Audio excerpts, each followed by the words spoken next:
Hello, everyone. Welcome to Alpha's weekly webinar series. Today, we have a fantastic group of artists and another fantastic curator. I will let them introduce themselves because no one better than themselves to talk about, how we all got here. So why don't we start with you, Sydney? Hello, I'm Cydney Williams. I'm an artist based out of New Jersey. I have a residency at Mana Contemporary currently. It's kind of wrapping up. I am a painter. I make some installations. I make very colorful work. My work depends on what I'm thinking about, and that is that. You'll have to come check me out. Renata, why don't you go next? Hello, I'm Renata. I'm a co-founder at Alpha, which I think you all know very well by now. And today I'm going to be sharing a little bit of our side on the experience on this amazing collaboration with Karline, Sidney, and Rosie. Karline. Hello, everyone. My name is Karline Moeller, and I am the founder of Art Frankly. And I have teamed up with Alpha and curated a special collaboration with some artists, two of whom are here today, Rosie Quick and Cydney Williams. And we're going to give you a little teaser for what's to come. Amazing. And to close us off, Rosie. My name is Rosie Quick. I'm an artist based out of Jersey City as well at Mana Contemporary. I'm currently in Long Island, self-distancing, and I have a studio set up here, which is great. I'm working currently between photography and painting, but I'm an interdisciplinary artist working in printmaking, ceramics, but primarily painting. Perfect. So I think the first question I have for the group, and we can take it in the same order, is to talk about, one project or one experience that makes you want to move forward. What was that moment in your career that you knew that you wanted to be in the arts? And how did that change your process, your life, whatever it was? So Sydney, I think you can start us off. Okay. I think it was a bunch of collective moments in my life. I guess the professional art world would be, I was Dorothea Rockburn's studio manager, and I went to school for art education. And I went to school for art education for so many reasons that I was taken out of a lot of my normal classes in public school and put into resource room, and, I was an IEP 90s baby. And art was the first place in my life I felt successful. So I always kind of knew that was an avenue that made me feel alive. So I went through my entire life, I was painting and drawing before I even talked. And then, but being a professional artist in the professional world, really it took Dorothea and working in a studio, and Dorothea yelling at me, telling me I'm an artist, not just an art teacher, and that I need to pursue this, otherwise it would be a shame. So I kind of looked more seriously into what the art world was about. But I always went to museums and galleries. I always felt most alive looking at paintings and feeling maybe what the artist has conveyed, and like the energetic pull to art that can stand hundreds of years was always miraculous to me. So, it always really put me back. So I'm honored to be in this world. Amazing. Renata, what was that moment for you? I think the first time that I actually thought about maybe working with art was when I was living in Paris, and that's when I took my first art history class. And until that point, I had no big familiarity with the subject, and I think I just fell in love with it, because when you're surrounded by history, and when you finally start understanding it a little bit better, and I think that was the big leap for me, when I started understanding better contemporary art, and being able to create the links in between past works and things which were being created nowadays, and yeah, like it was just like amazing. And moving to New York afterwards, like where you live and breathe art, like it happened. Like it wasn't like as much of a choice as like something that like happened like in my life. Fantastic. Karlina. Well, not quite as early as Sydney, I guess, but I too grew up in a very art-filled environment. My mother runs the Blinky Palermo Archive, and I was always surrounded by art and artists, but it was really my first internship, which was at Sotheby's, and that kind of whetted my appetite for the rest of my career. And I had a fantastic experience. I had a wonderful woman named Gabby Palmieri as my mentor while I was working there. And it definitely was kind of the gateway drug, if you will. But I also quickly realized that the auction house world, although fantastic, was too commercial for myself. So I started working with galleries, working with artists, and that's really where I got the motivation and the inspiration needed to pursue a career in the arts. Fantastic. And you, Rosie, what started it all out?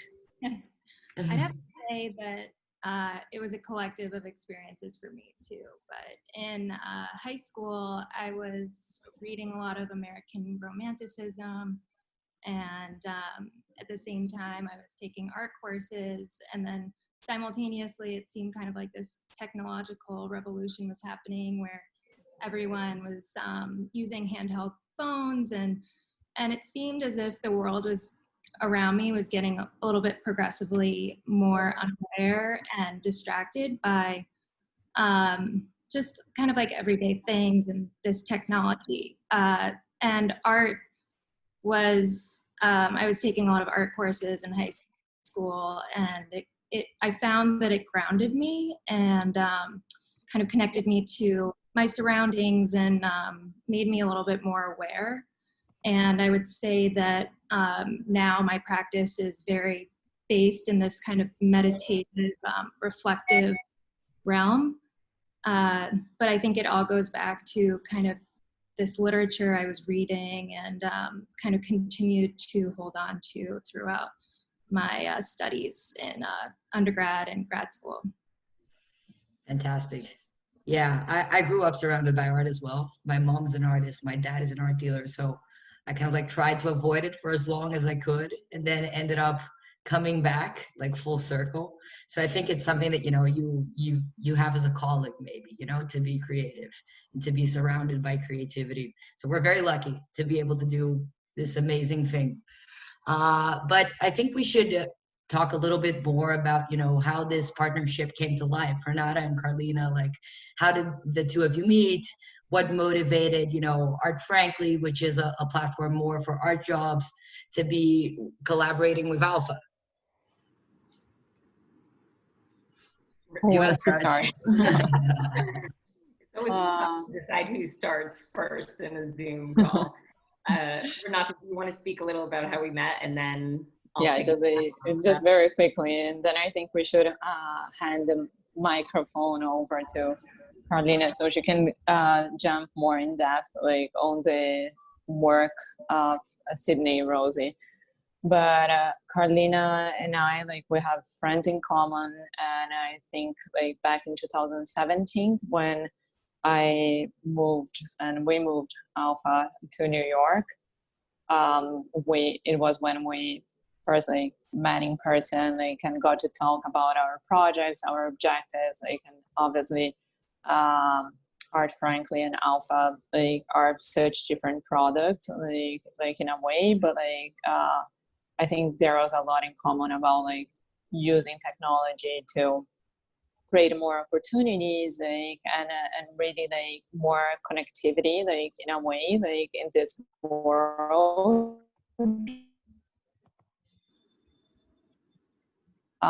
And I think this like way that like we shared like was in a way what made us like interest like to like about like the possibility of working together. and we've flirted with the idea for a really long time. And now, like, I would say that it's like probably one of the best things that came out of this whole crisis that we're going through, that like we finally had the opportunity to like make this project come to life. And Absolutely. so life, yeah. So currently, I think that I recall the first time that I met you and Manuela in your offices. Rockefeller Center. Yeah, I remember that. Although our websites do such different things, our mission is, there's so much synergy between the companies, and it's really, you know, although Art Frankly is a platform to find jobs in the art world, it does also service artists and allow them to discover opportunities and to build an online professional presence. And when I met with the Alpha founders, you know, although it's a sales platform and it's a limited editions, and the synergy of our companies was to help democratize and bring access to arts to underserved communities and to connect the whole art world in that essence. So our missions were so aligned, and, you know, as Renata said, we always discuss doing something together. And, you know, maybe that is one of the silver linings of a pandemic is, you know, that to-do list gets crossed off slowly and slowly. And so, you know, we connected in April and decided that now is a perfect time to launch a collaboration between the two companies and to bring new artists like Rosie and Sidney on board and to give them a new platform in sharing their beautiful works. So we're really delighted that this has manifested now and that we are launching, and I invite all of you to go to Alpha's website and really check out these works because they are beautiful, they are affordable, they will make any home office work environment better for you. No, 100%. And Karline, how did you meet Rosie and Sidney? How did, you know, they come about? So as they both said, they are both at the Mana Contemporary community and they have their studios there. I started the Mana residency program years ago, so we all have that in common. But Sidney and I first met when she was working at Dorothea's studio. Isabel Pignol, my co-founder with the Mana residencies, she and I are working on a project with Dorothea at Mana that is forthcoming, which we are also very excited about, so stay tuned for that. So Sidney and I met that way and just gravitated towards each other. And this is a beautiful accident that has happened from a different project. And I think that's something that we probably all share in common is that, you know, the art world is so interconnected and you never know who you're going to meet and what may be born from that meeting. It may be completely different than what the meeting originally was intended to be. And this is a perfect example of that. Rosie and I actually have never met in person. So Rosie and I had studio visits scheduled. I think the first one was scheduled around our Basel, Miami time, and then we had to postpone it to mid-March, unfortunately, which obviously was further postponed. So, you know, Rosie and I have a lot of mutual friends as well, and we have a lot of mutual contacts. And so it was an easy, without being able to meet in person, meeting online and reviewing her work and collaborating with her was just as organic for us as well. And Rosie, I can't wait to meet you in person. So one day soon. All of you. So that's really how these two artists came to join this collaboration. And we do have two other artists as well in this collaboration that are not on this Zoom call, but you'll be able to see their works on Alpha's website as well. Yeah, I think they're right here. Yes. Ping and Karline Silverman. Yeah. And Karline Silverman. Yep. Amazing, amazing. And, you know, Karline, what questions would you have for Rosie and Sidney? It's always interesting to hear this dynamic between curator and artist and what, you know, what things do you look for? Yeah, and sorry, I just wanted to add something. Like, I think like if you could help us like really like understand their universes a little bit better, like in terms of process, like inspiration, like, and yeah, like all of like those and what brought you to their work. Of course, and I will let the artists speak to their practice, but Mhm. one of the reasons why I was gravitated to Cydney and Rosie's work pre-COVID and then very much through COVID is their use of color and this bold expressions. I think now more than ever, we are all turning to the arts for sanctuary and for inspiration and for meditation. And I think as a curator and as a visitor to different, websites and to different artists' practices, you really have the time to think and look and see what you're gravitated towards. And there's something extremely ethereal about these two artists' works that always drew me in and was very elegantly gentle. And I think, have always been a big proponent that art should be beautiful and you should like to look at it. And I like to look at both Rosie and Cydney's work. And something that I've always led with in my curatorial projects is it's a gut instinct. It can be as simple as that. And my gut tells me that these are both very talented artists, and I'm very excited to see where they're going to go in their careers. That's so nice. Uh, My heart all pounding. And so, Sidney, why don't we talk about your process right now? Because it's really incredible what you've contributed to this collaboration. And I know our viewers would probably love to hear a little bit more about them. Thank you.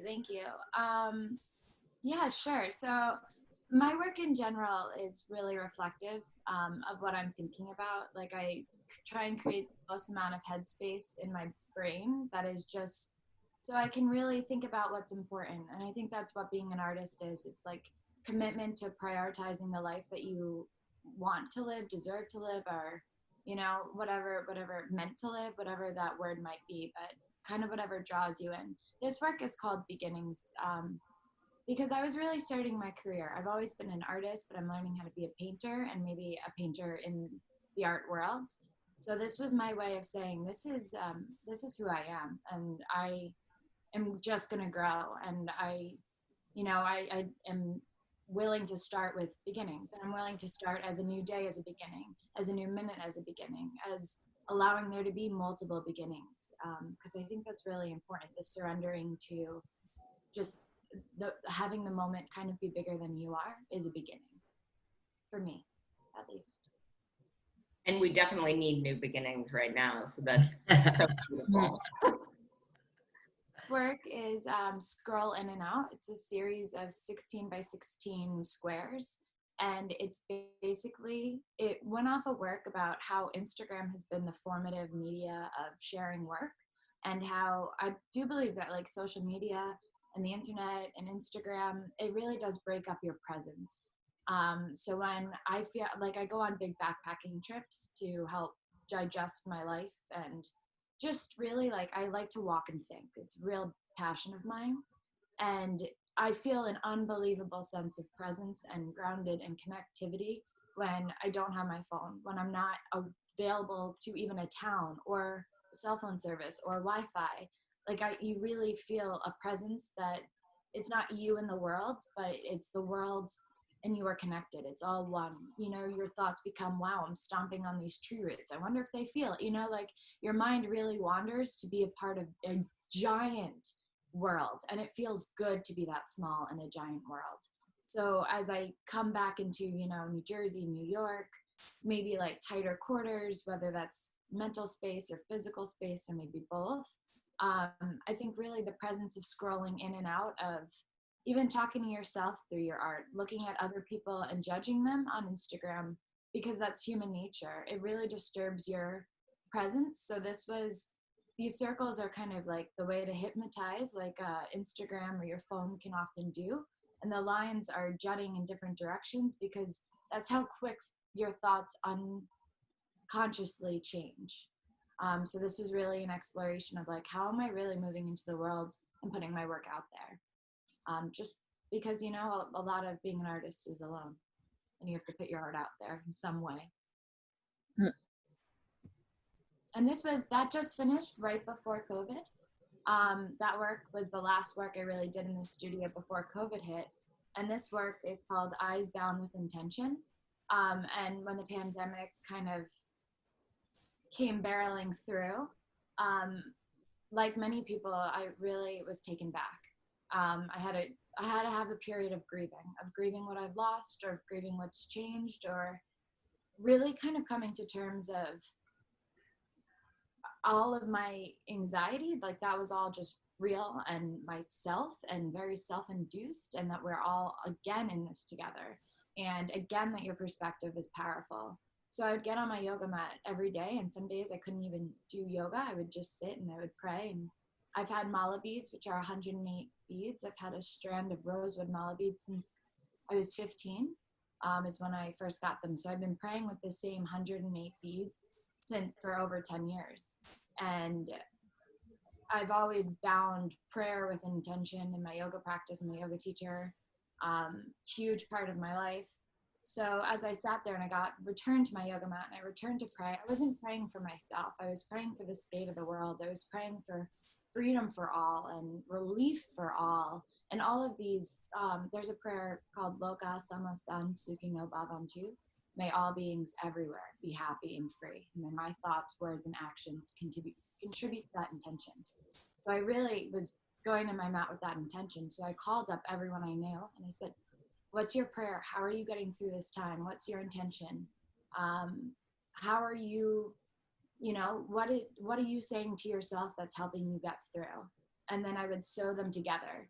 So it would be, my friend that lives in Texas sewn to my friend that lives in Virginia, who would never meet, and their prayers and intentions were woven together and stitched, and that made a unit that was stronger than they could ever believe, and that maybe their words of somebody they'll never meet were bound together. And it was really interesting how the prayers and intentions changed, especially as Black Lives Matter protests arose. I started this project just in the beginning of the pandemic, so it really took on kind of this emotional body of the pandemic as well, which maybe made some became more protest oriented. My friend Virgo, his was just militant. And we had a lot of, and then it was a great way to talk to my friends about how they're feeling about the pandemic. And then I eventually bought this project to bringing back Bowery, which is a mural project in New York City. And it was basically, I wanted the spirit of this project in collaboration to go to a really hurting unit, which is New York City right now, which is Bowery. It really, there's a lot more homeless people than ever in the city right now. And I became friends with a lot of them, chatted with them, heard their stories through COVID. And this intention prayer was for them. It was for people to look at and, really be reminded that one of them was hope, love, freedom. And that was really for everyone on the street. And then listen is really for all the passergoers. I don't know. My grammar's always off. But I'm from Brazil, so I can't help you there. English, any language was hard for me, so yeah, I'm where I am. That's why you have art. Art is your language. Art is your language. It's universal. We always say that a picture is worth 1,000 stories, and it really is. That was really special, Sidney. Thank you for sharing. Yes, of course. Namaste. You know what I learned yesterday? Now that we're just on a quick bender, this signal actually realigns your left and right brain. Oh, amazing. Yeah. Amazing. It always reminds me of the Gabrielle Orozco, My Hands on My Heart. Yeah. I love that work. And Namaste is just the light in me humbly bows to the light in you. Yeah. And it's just, that is always such an acknowledgement that we are a unit, that we are sisters, that we are brothers, that really we're all connected. We're preaching a universal language to a universal experience, being a human. Fantastic. Thank you, Sydney. That was great. Oh, thank you. Karline, do you want to explore Rosie now a little bit? Yes, Rosie, tell us more about yourself and the inspiration behind some of the works that we chose, and just in general as an introduction into your practice. Absolutely. Like I said, I pretty much started my career in painting, but in grad school, I got more into studying photography and the history of photography in relation to painting and painting's history. And photography, I've always had a love for it. My mom has this closet in her house that is just developed photos that she was never able to put in photo books, because I have 3 older sisters and we were all born very close together. So I think life just went very quickly for her. But I would find myself kind of looking through these photos all the time when I would go home. And so I naturally started to develop photos that I had taken. And I noticed that with the smartphone and iPhones that were so able to take photos all the time, and when film was invented, film was so precious, and it's kind of lost that preciousness. So in grad school, I started to go back through all the 15,000 photos I have on my computer and handpicking which ones were actually genuine moments where I felt this kind of like an equilibrium in a moment. And my practice kind of turned into spending time with these photos and reflecting on the moment of actually being there and what made me want to take them. And they're all kind of just, they're kind of my starting point, my sketch process of how I go into my paintings and my kind of springboard when I go into paintings. But I paint with this lilac gouache on top of them because this is kind of color that I identify with an equilibrium. And I think that now more than ever, it's really important to have these moments in your everyday. Mm-hmm. Something that's so striking to me, Rosie, about your work too, and this goes to your work too, Sidney, but in a very different way. But Rosie, your work is so hauntingly familiar. Like every photograph, we've all kind of seen some version of that at some point. And especially the further, the ones where you can actually see where you are. So this one is definitely more abstract, that's on the screen right now, but the ones with the beach scenes and the sunsets and the sunrises, and I feel like that's something that your work very much evokes, is this, I've been here before, I've been in that moment, and it makes you feel a lot of the feelings when you think back to that moment. So it's very interesting in that way. Thank you. Yeah, some of them I think are very, I don't want to say cliche, but maybe cliche. And then some of them are kind of like these moments that you would think are really kind of like banal. But you feel forced to take this photo for some reason. And I think that, yeah, you can have these moments at any point in your day. And yeah. They're almost nostalgic, no? I feel like you're in a separate dimension of time. When were the actual pictures taken? Like how far back? So these larger format ones were taken a couple years ago. They're from all different places. This was actually taken with a camera that, a non-digital camera. It's a Minolta camera, and it's like a 1980 model that my dad had given me. And this is kind of a place that we go in the summer, and brings back family memories. This project in particular, I love because I had a show at Mana in November where each series of work was taken with a different camera. And so this is a moment, the same moment from all different perspectives. And other photo with the kind of crisscross was taken with a digital camera. And this was more about kind of the reflective, this point of vision where you kind of find yourself in a reflective gaze. And that's why I titled Gaze. And then those other photos in the show were kind of meant to be, meant to replicate kind of like a precious object, like a daguerreotype. So, and then I wanted to try kind of larger format ones. So this piece on Such a Winter's Day and the Summer Gala are both larger format. Is something I wanted to experiment with. Yeah, the work really does change when you change the format, size, etc. We see this all the time with our prints. Every now and then we get like a work which was massive, large scale, and we end up making it smaller, and the artist is like, oh my God, it's like a complete new work. And we're like, yeah, it really does change the way that you present the work. And so that's why it's amazing to start to work with editions, because it brings forward a medium that's easy to digest, and it's perfect for the virtual world that we're living in. It'll adapt well from a screen to a person when, if you're working with an oil or if you're working with something which is larger screen, you really do have to see that piece in person to experience the energy that it gives out.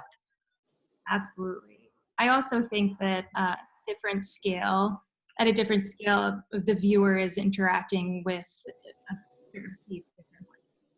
So if it's really small, you're coming up a lot closer rather than a larger piece when you're standing a little bit ways from it. Well, fantastic. I think, there's a question that we've been asking all of the participants since we started like this webinar series. What have you been doing to stay sane? I know things are a little better now. Restrictions have been lifted. We're able to see people, to go outside. But, maybe we can go in the same order that we started, like Sidney, Renata, Karline, and Rosie. What's an activity that you're doing, a book that you're reading, a food that you're eating, something to comfort you through this period of such uncertainty? Definitely my yoga practice and painting. And I guess I got to escape to Vermont during the 4th of July weekend, and that was really nice to spend a nice night camping, like alone on a lake with my boyfriend, which was great. But really, like, it's returning to like this commitment to just honoring, like not what you should be doing, not the life that you should be building, but the life that is yours, that is precious, that is like really, if you tap into it, it's everything that you need. So really doing activities that remind me that I don't have to build anything, really helped me kind of return back to this moment of like gratitude in general. Just like, I'm really grateful that I can draw, and I'm really grateful that I can, like that I have outlets that make me feel really comforted during uncertainty. My time. Your turn. I was like here trying to think. I think like I kind of like enter phase 2, like also of pandemic in a personal level. And I think now that things are reopening, I'm just like really enjoying like seeing like my friends, like and I'm kind of like loving the way that like the city is lately, like with tables outside. It feels so lively, like and also like the weather being good. I think like what that like means to me is that like in a way people's nature is like to be happy, like, and to be together, like, because I could see like whenever we give them an opportunity to do that and to be that, like they take it, like so I've been like quite like impressed like with like the vibe and the mood like lately. So yeah, that has been like my thing in the past couple of weeks. Karlina. Besides the constant cooking, cleaning, and feeling bad about not exercising that you should. Let's see. I've definitely been reading more. And I recall in middle school, we had 30 minutes every day that's called DEAR, DEAR, and it stood for Drop Everything and Read. And I've actually kicked that back into motion, and that has been really good. And it's always, I mean, even since middle school, I've always tried to be disciplined with that, but I actually have the time to do that now. And I would say that the thing that I feel most grateful for is instilling a work-life balance. I kind of really shut off my phone now at 6 o'clock. Like anything that comes in the evening can wait until the morning now. And I've taken back my weekends, which is just delightful. I don't work on the weekends, or I try not to. And just being more mindful of all the other important things, which it sounds like, you know, we're all in agreement there, but just slow down. Like, it's okay to slow down. This is true. Yeah. Yeah.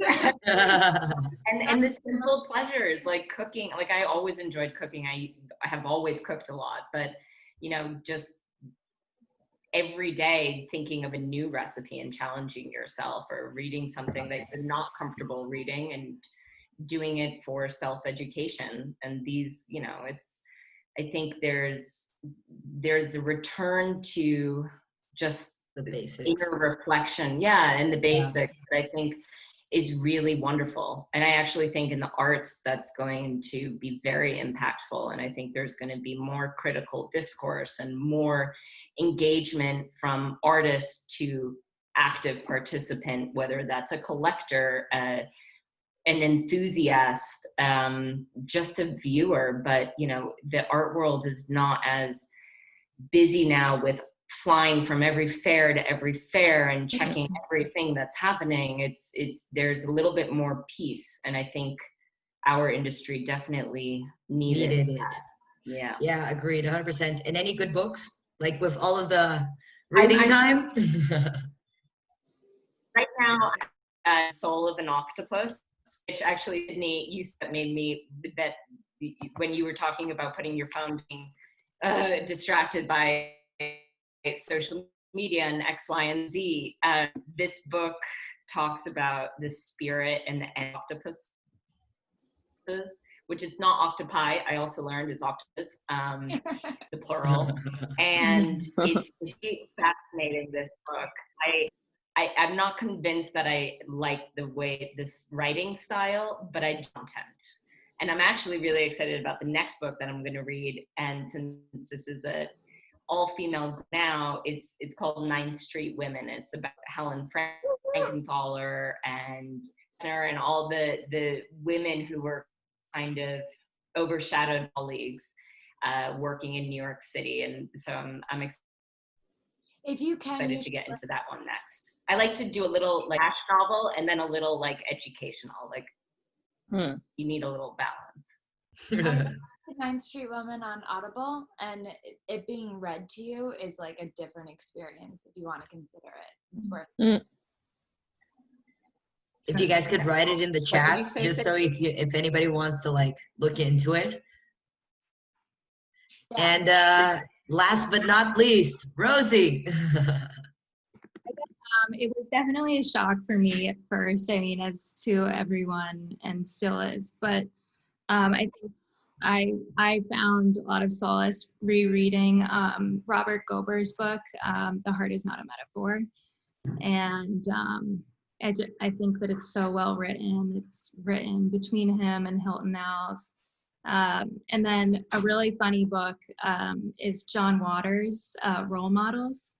And I think that everyone should read it. It's so weird, and it's so good and funny. Weird. It's so good. So I mean, I've been really lucky. I was able to see the studio which is actually bigger than in the attic here, it's bigger than my studio in Jersey City. So I'm lucky. I've been continuing to paint. I'm blessed. Amazing. Well, it's so nice to be in a group of only women. I only realize now, I think, we're here at Alpha, we're always like so surrounded by women that we never even noticed that, we're doing it. It's just unconscious, I guess, putting the female energy out We're there. not against men. It just happens to work like this. We have nothing against men, I promise. But when they write the history books about 2020, they'll remember a company that was always featuring female artists. They just happen to be the best. They just happen to be better. Yeah, yesterday I was at one of my last lectures at a course that I'm taking at Stanford, and I didn't pay the guy to say this or anything. He's just like, it was an investment workshop, and he just pulled up the data, and female-founded companies are 30% more profitable. That's statistics. Even though we're grossly underfunded, we only receive about 2% of the VC capital. And if you're a Latina like us, it's only 0.2%. We're still 30% more profitable. So, and I guess the arts, if we look at female artists, like it's the same thing. The talent is just there. We just have to provide more opportunities for minorities, women. So always look for us, and we'll be putting forward a diverse group of people. So thank you so much, girls. I don't know if anybody has anything to add, but if not, I think this is the point that we wrap up, sadly. Go check out Cydney and Rosie's prints on Alpha. They're beautiful. Yes. And this video is going to be available on the platform as well. So if you guys liked it and want to go back and watch it again, go back to a certain point of this conversation, it's going to be available over there. And so are all of the amazing webinars that we've been hosting. So definitely check out the video platform, and we'll see you guys next week. Thank you so much. Bye. Thank you. Bye.